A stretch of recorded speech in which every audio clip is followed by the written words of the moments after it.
era Secretary General ow'ekibiina ekya National Unity Platform naye yabadde yamaze ddala okukwatako n'abakungu n'abakutuku bangi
Rifleman!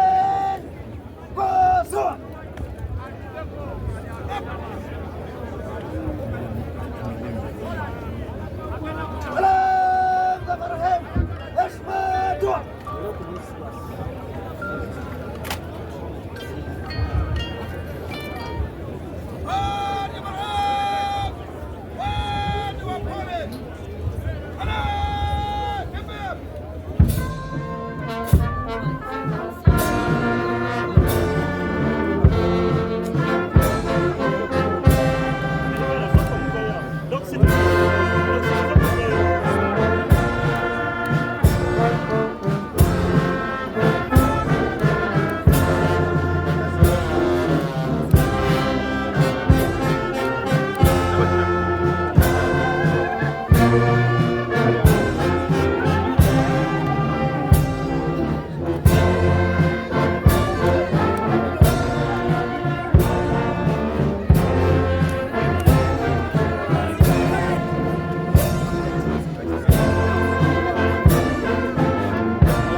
ahead.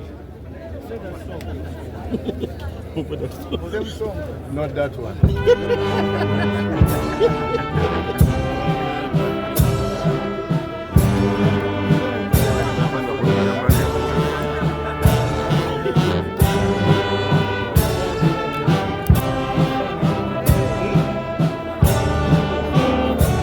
On that man,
yayongera ebigambo eby'amaanyi nnyo mu Eklezia y'Aborthodox. Kitegeeza abadde aluubirira nnyo okukolera obulamu bw'oku nsi ate ne bw'omuggulu nga bulowoozaako. Honorable Helen Nakimuli abadde ayagala famire ye era taata n'omwana wadde babyogerako buli wamu. N'olwekyo tumuyigireko, tuleme just omusiibula wabula tumuyigireko. Abadde minisita wa anti-corruption era agenze nga talina corruption scandal yonna ku linnya lye basibo ne banyabo. Tetuulirangako nti Honorable Helen Nakimuli yabulanganyiza ssente z'omulomusolo simanyi yakoze eki. Ate abadde mwesigwa nnyo tokolaba Loopa oyo abadde amwesigisa kuli mubaka babadde afuna obuzibu. Loopa abadde amuwa obuvunaanyizibwa obwonabeera nga yakunganya amabugo yakwasaganya abakulembeze abalala n'ebirala bwe bityo. So tufiiriddwa omuntu ow'enjawulo ow'omugaso nnyo. Kitalo nnyo kitalo ddala ekyamunnaffe Honorable Helen Nakimuli tusaasira taata kitalo nnyo tusaasira